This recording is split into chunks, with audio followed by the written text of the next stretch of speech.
我乃皇上的笔墨侍书，这块腰牌是皇上亲赐的。你等一下。哎，能让他进去吗？听说这个职位撤销了。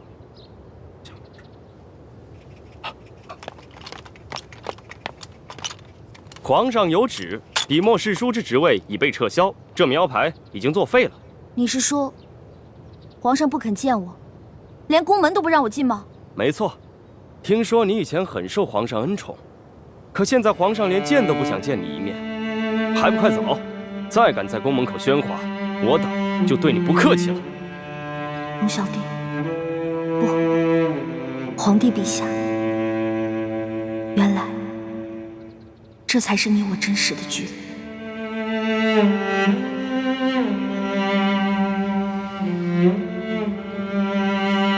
好，我走。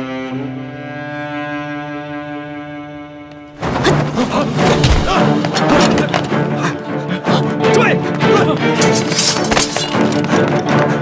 站住！别跑！站住！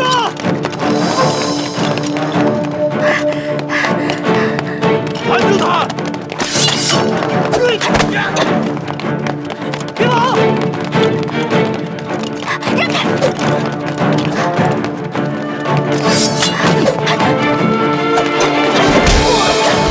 好孙子，这丫头只可生擒，不可伤的。闪开！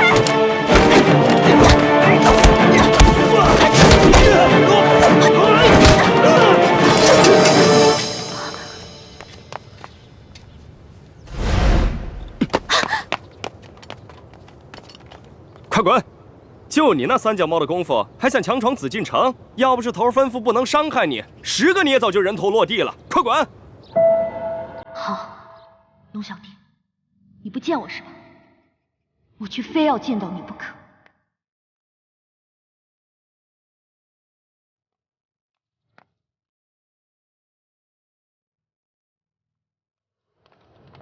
哎呦，李公公啊，您老是什么时候出去的？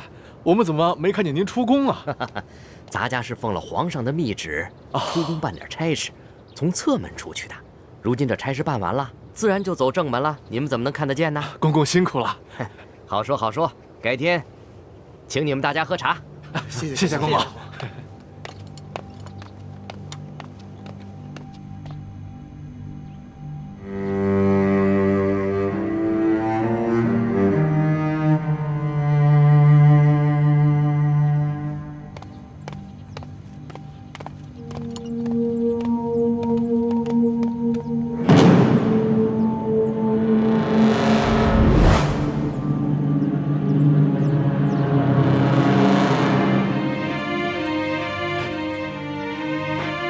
什么人？给我拿下！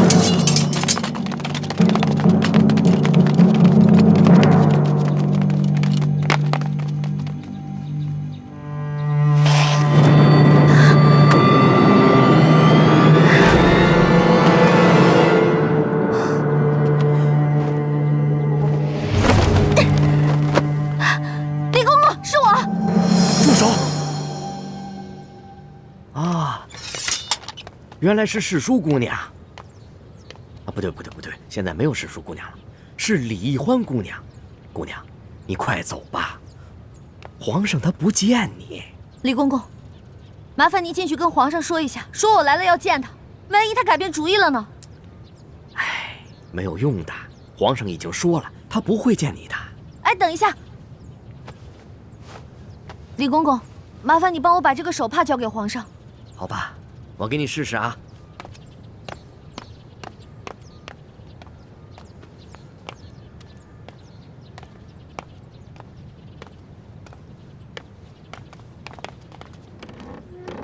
龙小弟，以前我可以随时见你，我的每一次出现都会给你带来惊喜。可是如今，我们却已是咫尺天涯，这道门槛，我再也跨不进去了。易欢姑娘，皇上还是不愿意见你。那我的手帕呢？啊，你的手帕皇上留下了，皇上让我把这个还给你。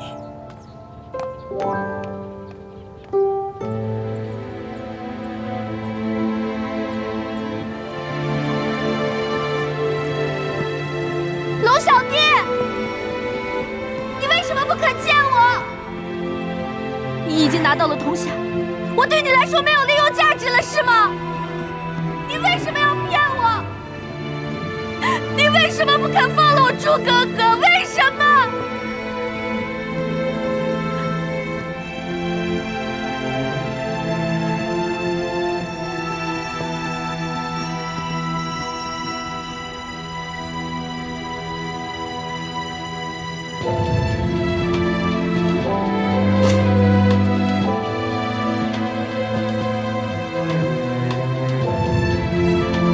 皇上有旨，送李欢姑娘出宫。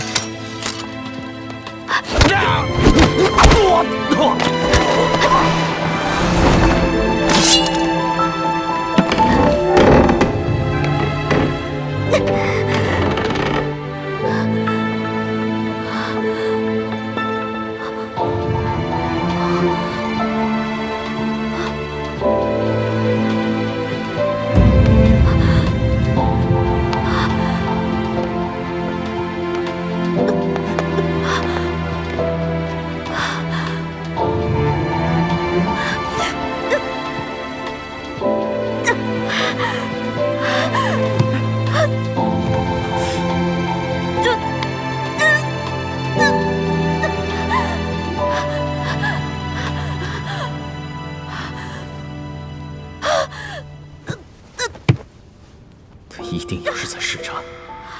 玄烨，你万万不可信乱。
李德福，在，把这个拿去还给他。这。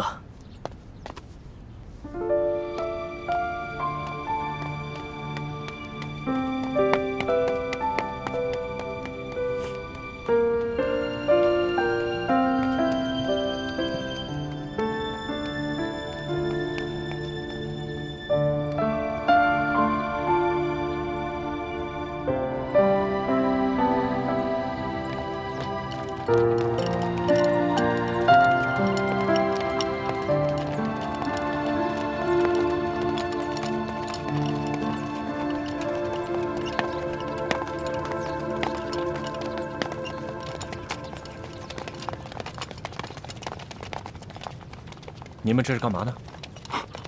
义父，这李易欢假扮成李公公闯进宫来，说要见皇上，被皇上轰了出去。没想到他居然一下子晕倒了。哦，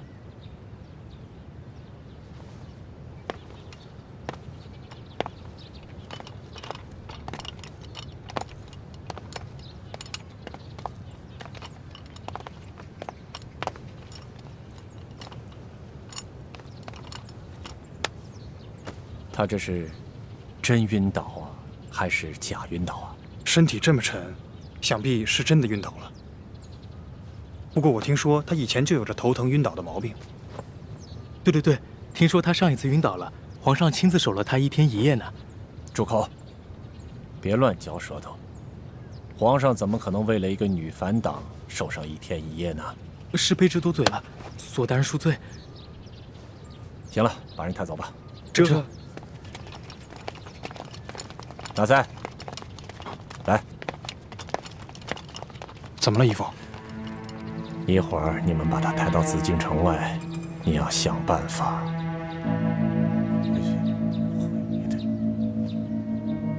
明白吗？义父放心，这事儿包在我身上。去吧。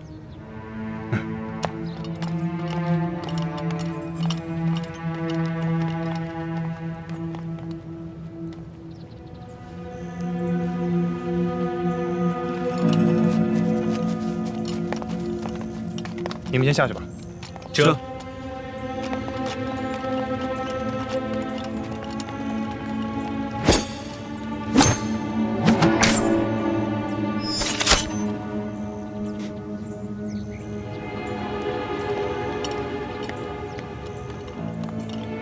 统领大人，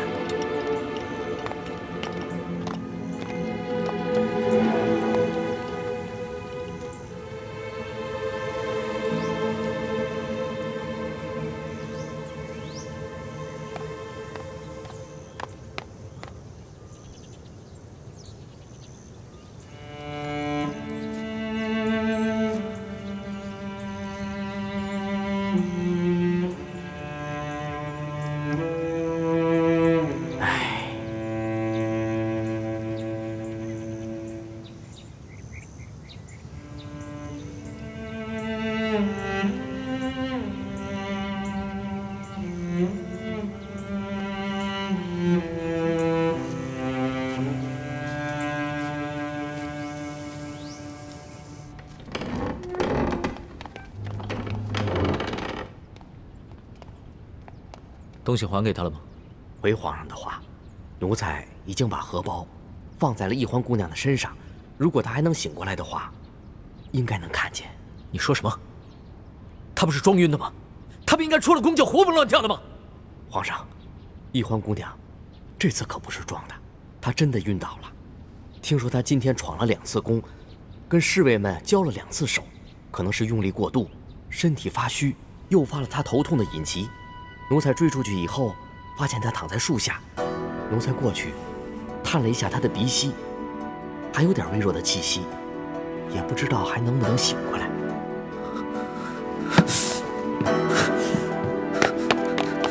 哎，皇上，皇上！哎，皇上！皇上恕罪！慢着点，皇上！皇上！怎么了，索大人？快！皇上怎么了？喂，回头我再跟你讲，索大人，我得伺候皇上去。皇上！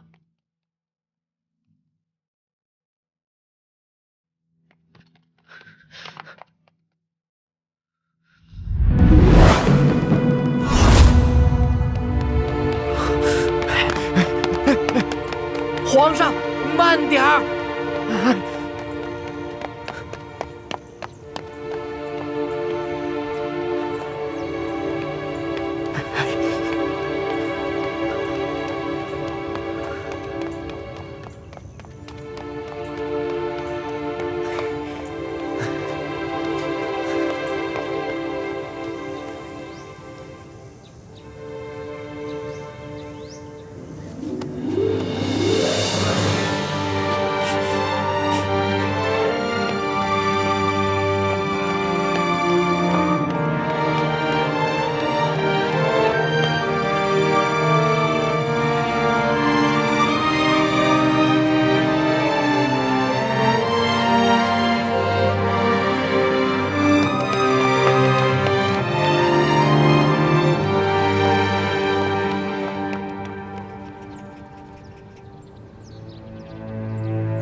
皇太后驾到！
他爱他的眼。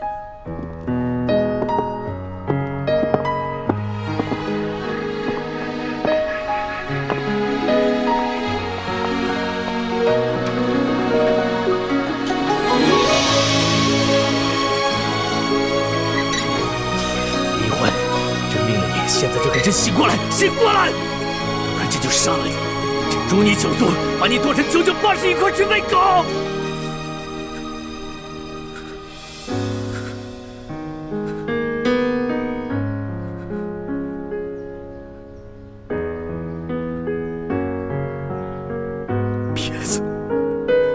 骗子！你必须给朕醒过来，然后告诉朕为什么。你骗就骗吧，装就装吧，这回你可真来真的了啊！你要死也给朕死得远一点，别让朕看见你啊！我知道，你就是看朕好欺负，对吧？你觉得朕拿你没办法是不是？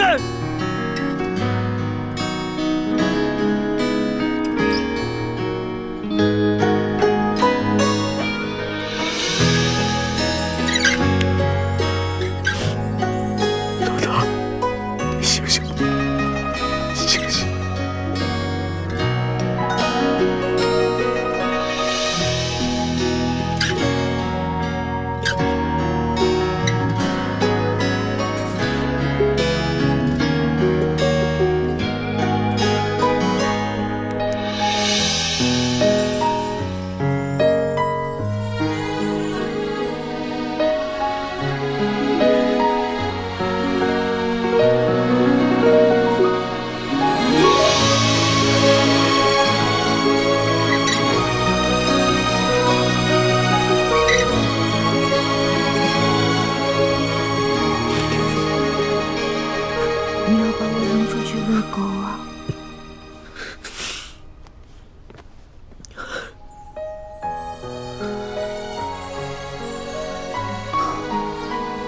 龙小弟，你刚才给我喝了什么呀？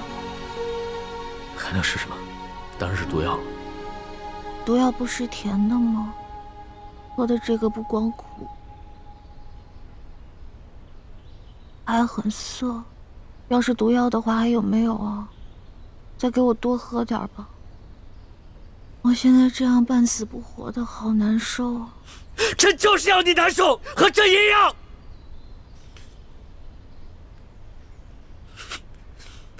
当初发誓说好的，有福同享，有难同当，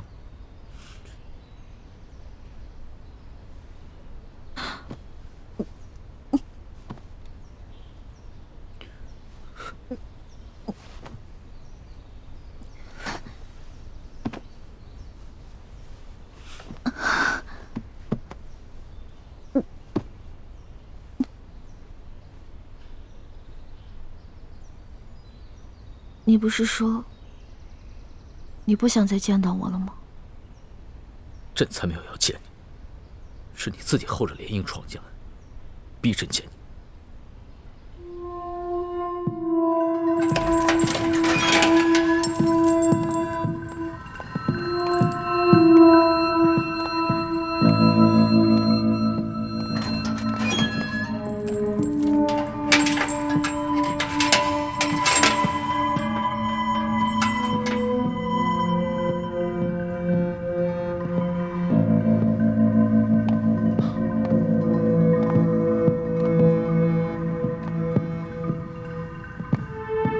大师兄，你的伤好些了吗？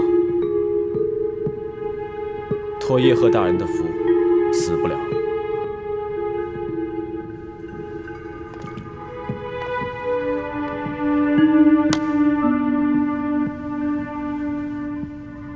这是新熬的伤药，你连续服上个几日，内伤旧伤应该也就无大碍了。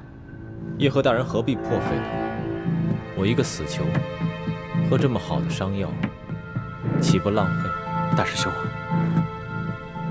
你别恨我，我是没得选。如果我有得选，我宁愿做一个普通人。你现在说这些，还有意义吗？是没有意义。我知道你恨我，我也恨我自己。你现在痛苦，是因为小师妹已经不爱你了，可你还可以爱她，而我连爱她的资格都没有了。不，你错了，我也没有资格去爱她。你怎么会没有资格爱她？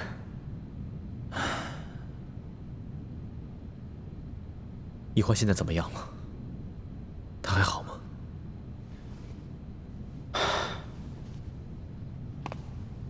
他答应皇上，要回去劝降你和师傅们。皇上放他回去了。想不到，他为了康熙，居然做到这个份上了。义父和师傅们不可能投降大清，我更不可能。是啊，要我说，欢妹还是太单纯，太幼稚了。她回去发现你失踪了，就回来和皇上要人，皇上不肯见她，她强行闯宫，结果诱发了头痛的隐疾。那她现在怎么样了？不知道。皇上抱她回永乐斋，并召集了所有的太医，为她诊治。大师兄，其实皇上很爱小师妹，如果没有了你的存在，想来小师妹也一定会过得很幸福。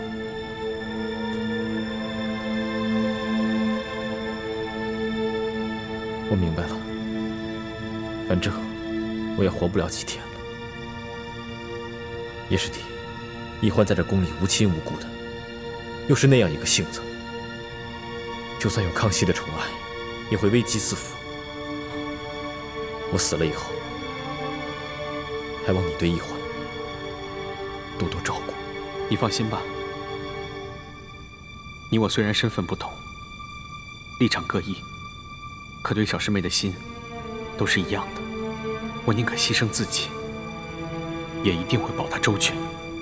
好，有你这句话，我还愿意认你这个师弟。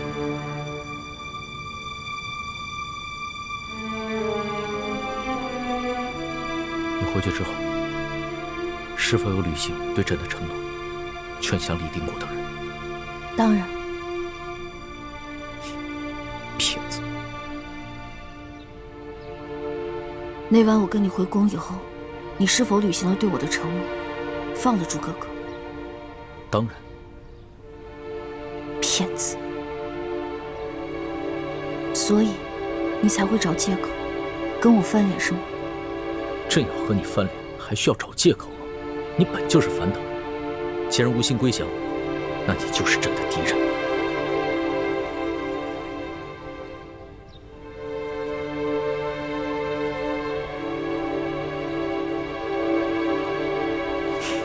既然你要自投罗网，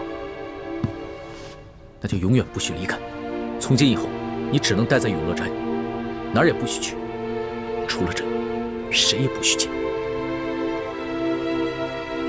那你不如把我的双腿砍掉，顺便在那链子把我给锁上，不就行了吗？朕不会再听你的话了。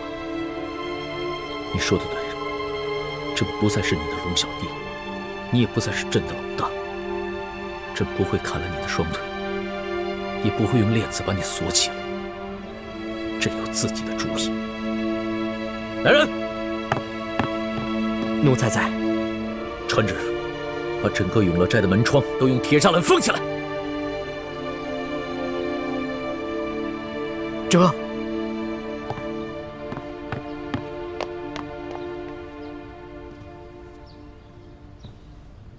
从今以后，在这个永乐斋，朕会每天给你送各式各样的好吃的，各式各样的华服。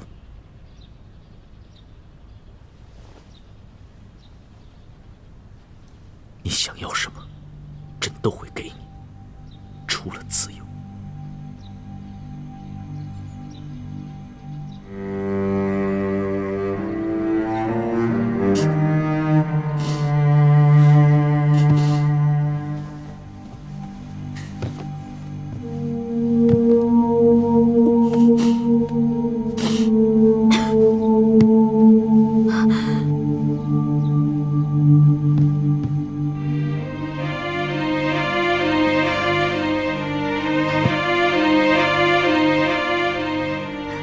奴婢谢皇上恩典。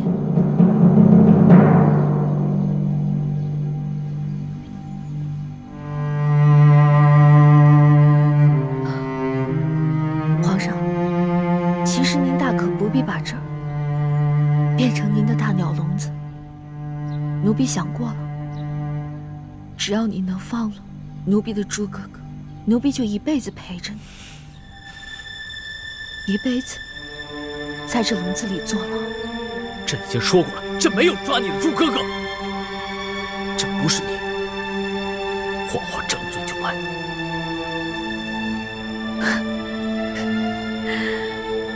皇上不愧是九五之尊啊，说起皇来，脸色不改，都不眨眼的。从今天开始，我不会吃你给我的任何美食。只要你不放了我的猪哥哥，你想囚禁我，让我变成你的笼中鸟，没门儿！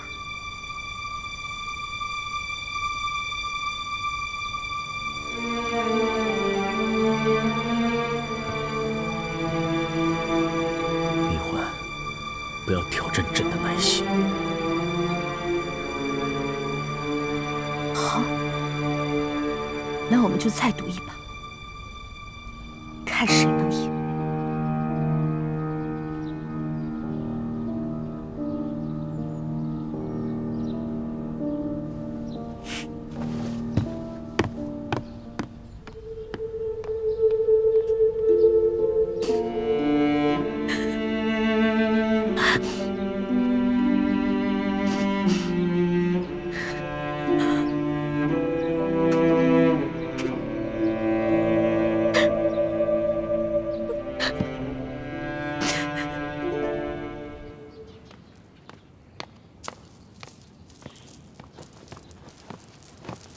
皇上吉祥。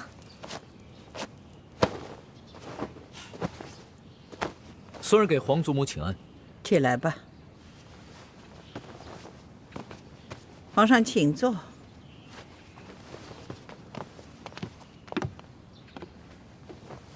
听说啊，这个李易欢又闹绝食了。他口口声声说朕抓了朱慈轩，逼朕要人。这个朱慈轩也奇了怪了，莫名其妙就不见了。这朱慈轩他没有失踪，他是被关在天牢里了。什么？朱慈轩在天牢里？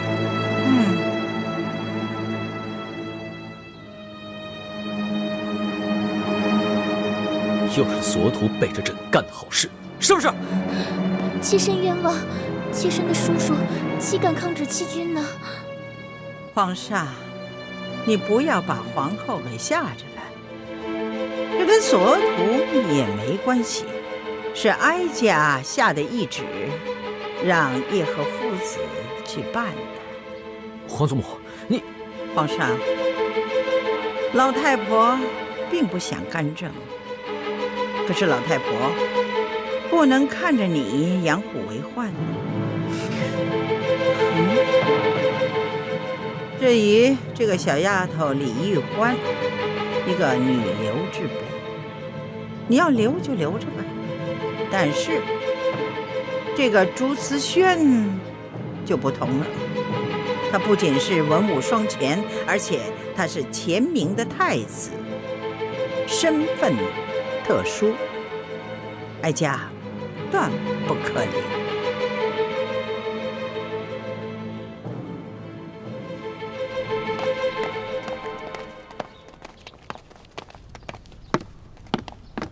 皇上吉祥。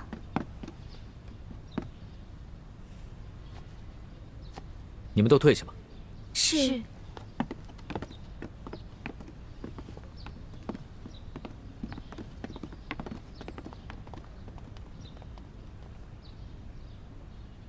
你在缝什么呢？嫁衣，也是寿衣。那日没能跟朱哥哥拜堂成礼，如果皇上肯恩准我穿着这身嫁衣，跟朱哥哥一起上刑场的话，那奴婢感激不尽。如果皇上不肯恩准的话，那奴婢只能穿着这身嫁衣，去黄泉路上，跟朱哥哥相会，完成那日未完成的婚礼。你这是真跟朕犟上了。皇上贵为天子，可以为所欲为，乃至掌握了世间所有人的生杀大权。不过，皇上，您只能杀了我这个乱党，却不能阻止我这个乱党自杀。朕跟你说过了，朱慈轩不是朕下令抓的，是太皇太后下的懿旨，是你的叶哥哥执行的，与朕无关。我知道，而且我还知道，7日以后，太皇太后就要处决我的朱哥哥。不过我不怨皇上，我的生死跟皇上也没有关系。我只希望我能挨得过这7日，可以跟我的朱哥哥一同共赴黄泉。你为何要如此逼朕？你有没有在乎过朕的心呢？在乎过皇上的心？没有。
这次你真的没有骗朕。其实答案根本就不在我的嘴里，而是在皇上的心里。不过我有没有骗你，你有没有骗我，这都不重要了。反正皇上也救不了我，求救不了朱哥哥。来人！奴才在。传耶和那拉莫生。这。李欢，今日你可敢在此与你的叶哥哥当面对质？为何不敢？如果证实了皇上冤枉奴婢的话，能否放了朱哥哥？一个一心求死的人，没有资格跟朕讨价还价。先把饭吃了再说。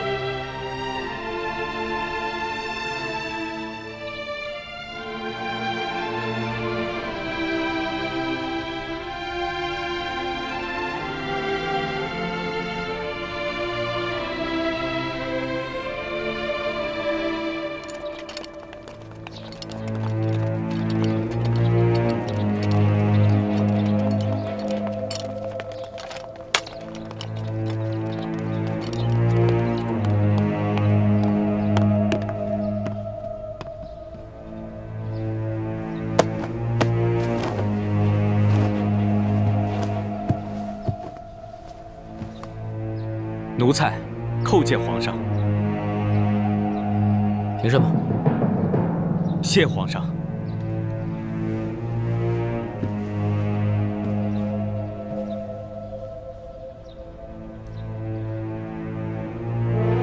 朕身边之人，你可认得？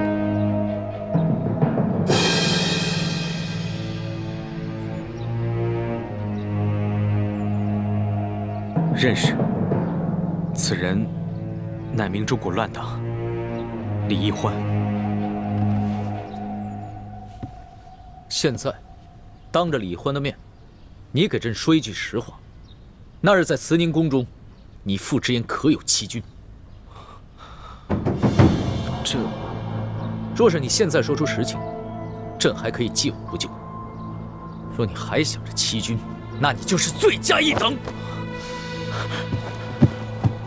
皇上开恩，奴才的阿玛并非有意欺君，只不过因为太皇太后有懿旨，所以奴才的阿玛才不得不隐瞒实情。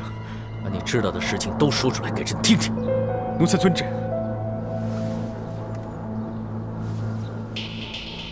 那日，李义欢回到乱党窝据点，找到了奴才，并且揭穿了奴才乃朝廷密探的身份。不过义欢说，他曾经承诺过皇上要劝降李定国等人，所以同我约定，暂时先不揭穿我。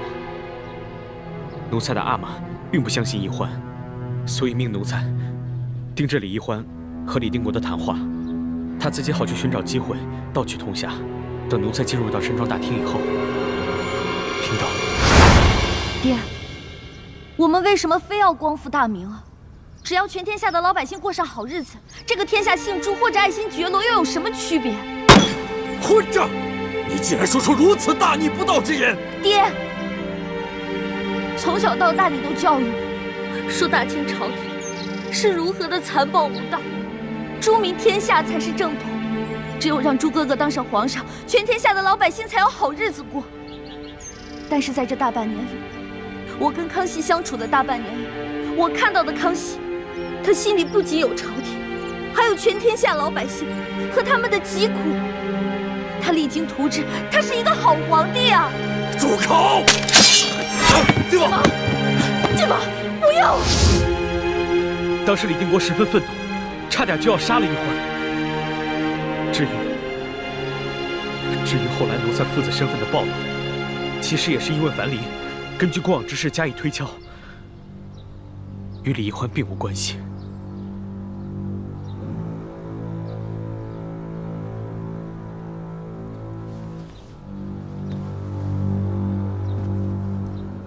欢儿，是朕错怪了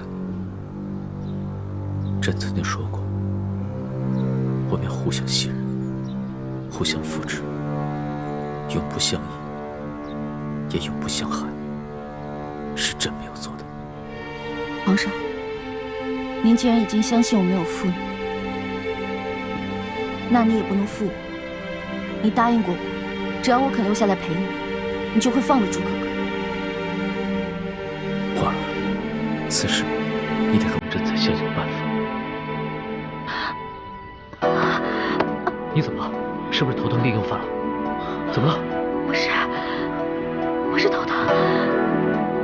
心好疼，好像针扎一样。花儿，传太医，传太医！皇上，环姑娘这病十分的凶险，可又十分的蹊跷，倒不像是病，像是被人做了手脚。一群废物！你倒是给朕说清楚，他被人动了什么手脚？皇上，从脉象上看，臣判断好像是受了一种外伤，可是臣判断不出他伤在何处，此症无药可医，臣该死。听你的意思，朕只能眼睁睁地看着他死是吗？臣无能，臣该死。皇上，奴才也略懂医术，可否让奴才一试？皇上，你要是能把他救醒，那朕就赦了你们父子的欺君之罪。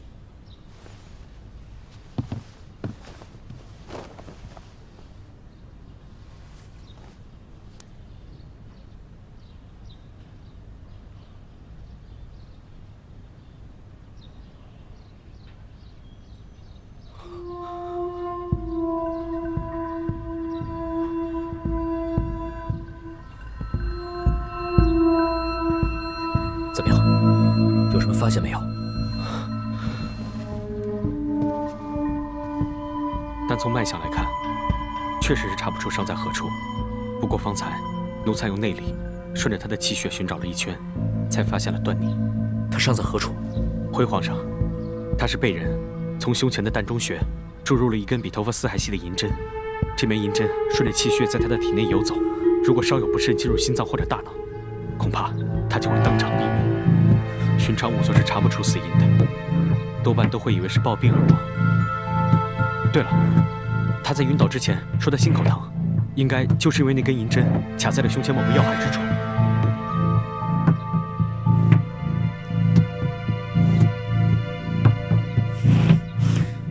那你有什么办法可以救他？办法倒是有一个，不过要找一个内力极强的内家高手，用内力顺着气血经脉，把那根银针逼回到胸前的膻中穴，然后再给逼出来。不过这种方法极为凶险，因为人体内的血脉粗细不一，百折千回。如果稍有不慎，那根银针就会顺着气血进入心脏或者大脑，那一换就……而且这期间过程极为凶险。就算最后成功把银针逼出了，那施救者也很可能因为内力丧失过多，变成一个废人。皇上，这等内力高手十分罕见呐！既然是好不容易练出的内力，又岂肯耗给他人呢？重赏之下必有勇夫。皇上，你马上给我召集宫里所有的侍卫，挑选内家高手。皇上不可，宜欢不是寻常女子，她自幼习武，多少也有些内力。这施救者还必须与她习的是同门的功夫，否则施救者的内力会与宜欢的内力相排斥，情况恐怕会更加危险。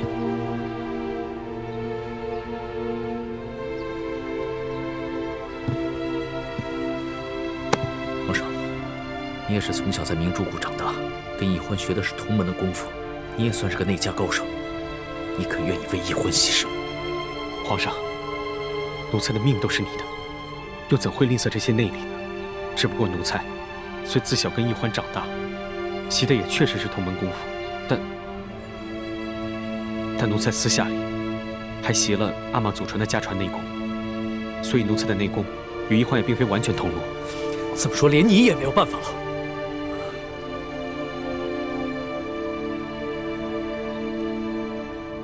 奴才虽然心有余而力不足，但另有一人，同宜欢习的也是同门内功，并且他的武功还远在奴才之上。只不过什么呀？他是谁？你快说！只不过那人现在在天牢里，而且7日之后就要被处决了。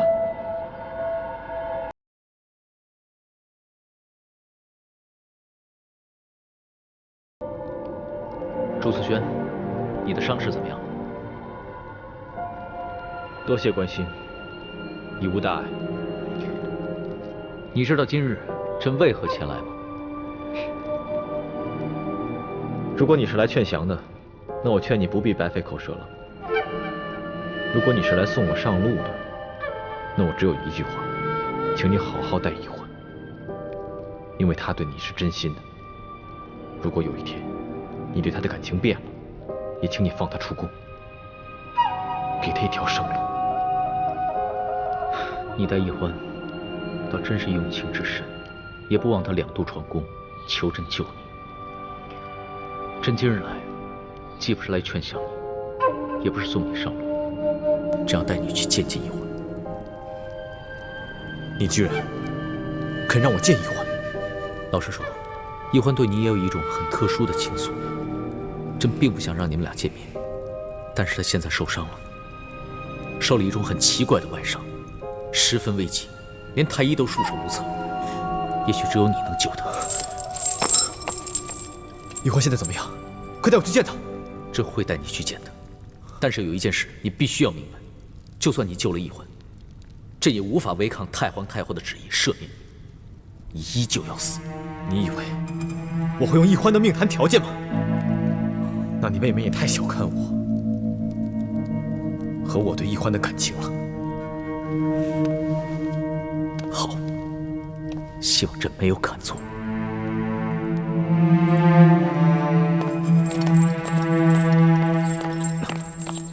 其实，你大可不必如此小心。易欢还在你手上，你就算要放了我，我也不会走的。如果易欢那日跟你成亲，你的这番话，朕是相信的。但是易欢那日抛弃了你，跟朕走了，朕也是一个男人。朕不知道在你的心里，现在究竟是爱他多一点，还是恨他多一点。看来，你还是不了解我。朕曾经自以为很了解你，欣赏你，甚至相信你，可结果呢？曾经我和你一样，要的是千秋大业，自然会不拘小爱。但心里，我也和你一样，都有自己放不下的人。好，易欢终于有救了，还不快走！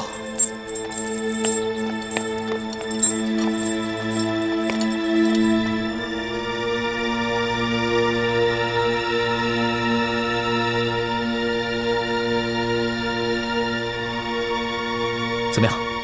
你可有把握？若在以往，我有70%把握，可如今我重伤未愈，只剩下了5成。那有什么办法可以尽快治好你的伤？朕宫里的灵丹妙药随便你用。来不及了，银针随时可能顺着他的血脉进入心脏或者脑中，已经等不及我慢慢养好伤了。皇上，他重伤未愈，便为易欢疗伤，已经不仅仅是冒着内力全失变成废人的风险，可谓是九死一生。朱思轩，你到底是救还是不救？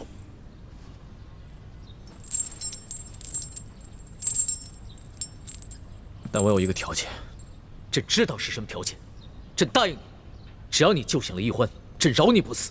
太皇太后那边，朕会帮你求情。你错了，你不必帮我求情。我的条件是，你一定要找出那个暗算易欢的人，杀了他。朕也想找出这个人，把他碎尸万段。可问题是，朕连易欢什么时候中的暗算都不知道，这怎么查呀？易欢虽然武功低微，但不会连人往他穴道里注入银针都不知道。这只能说明，当时他处于毫无知觉的状态，所以才会着了人的暗算。你不妨仔细想想，近日他可有隐疾发作，陷入昏迷之时。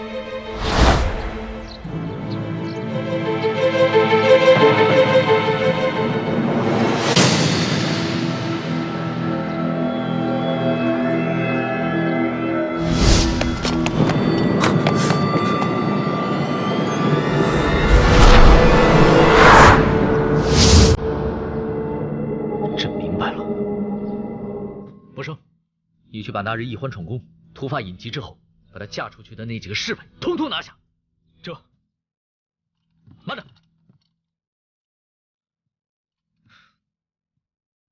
先别着急抓人，查明他们的身份和幕后的关系。注意，行事要隐秘，不要走漏风声。奴才遵旨。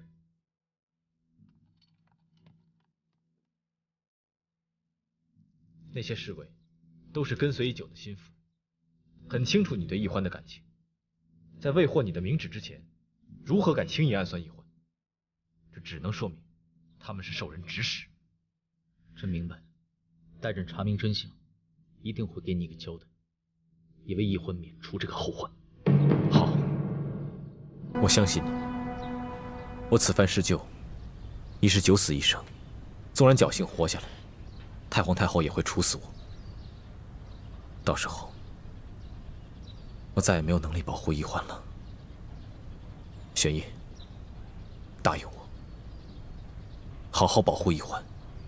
如果有一天你对他变心了，也请你放他一条生路，让他走吧。好，朕答应你。那好，我现在可以放心的施救了。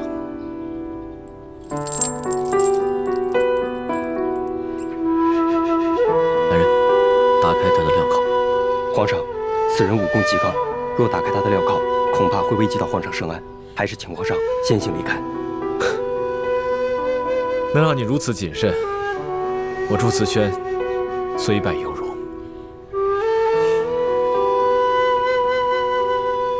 朕不受你的计较，朕相信自己的眼光，更相信你对易欢的感情。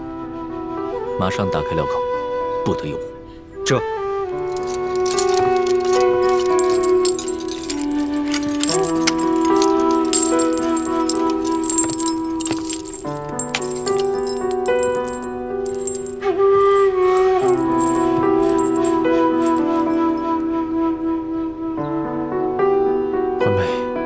虽然你心里已经没有我这个朱哥哥，但我仍然愿意为你而死。我死了，朱明联盟就不存在了，所有人也不必再活得那么辛苦。你想让全天下老百姓都免于战祸的心愿，终于可以实现了。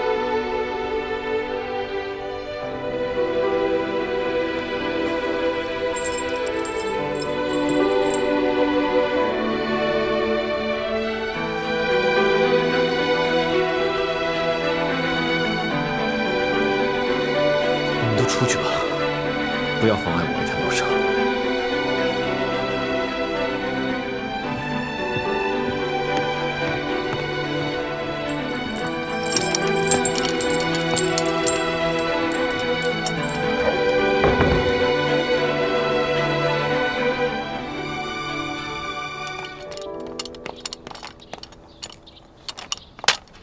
皇上吉祥。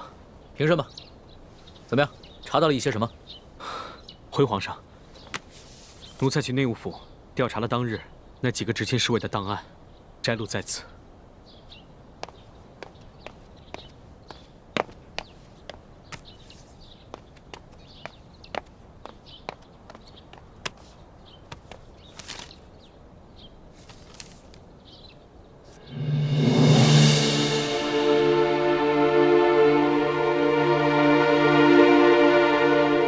皇上可有什么发现？朕心里有数了。此事暂且到此为止，谁也不许声张。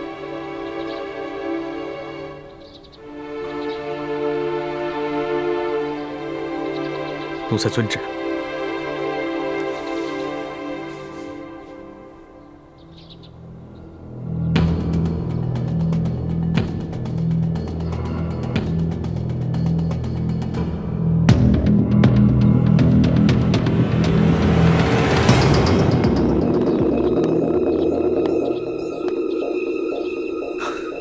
都1个时辰了，怎么还没有动静？